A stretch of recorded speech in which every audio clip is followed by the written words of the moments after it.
Un complexe sportif à Sassandra, un rêve devenu réalité. Grâce à la signature d'un protocole d'accord entre les deux partenaires clés du projet, la Fondation internationale Olympe Africa et le Conseil régional du Gbokli. Pour symboliser l'acte, une vidéoprojection des plans architecturaux du complexe Olympe Africa. Un modèle de construction identique dans les 54 pays africains, cadre d'intervention de la Fondation. J'ai 54 pays, j'ai toute l'Afrique. Et actuellement, j'ai 45 centres. On a déjà un premier centre qui est à Soubré et le Gbokli sera le second. Ça va nous permettre donc de développer la fraternité et la paix.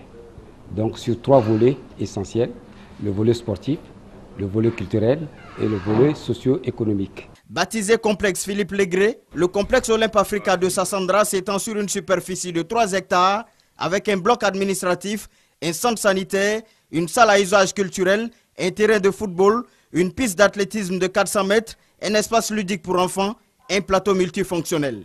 Satisfecit total pour les cadres et élus locaux du Gbokli. La construction de ce centre-là est un pas en avant vers le développement et vers le bien-être des enfants et des jeunes, et surtout des jeunes filles. Nous allons tout faire pour qu'ils soient performants afin qu'ils puissent répondre à notre entente. Cette institution va nous emmener à stimuler vraiment des talents cachés au niveau de la région du Gbokli.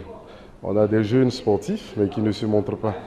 Et grâce à tout cela, je pense qu'aujourd'hui, on pourra provoquer des talents qui sont cachés dans les forêts et pourquoi pas les faire venir à Abidjan. Ce n'est pas donné à toutes les régions. Nous sommes 31 régions et notre région a été choisie pour abriter ce complexe olympique. Pour nous, c'est une fierté. Nous pouvons que dire merci aux donateurs. Mais le directeur exécutif de la Fondation internationale Olympe Africa donne des indications quant à l'entretien de l'infrastructure sportive.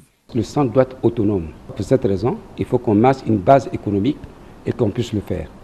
Dans certains pays, ils font de la pisciculture, dans d'autres, ils font de l'élevage, dans d'autres, ils font de l'agriculture. À Maputo, c'est un centre où les dames, on a mis des ateliers de couture.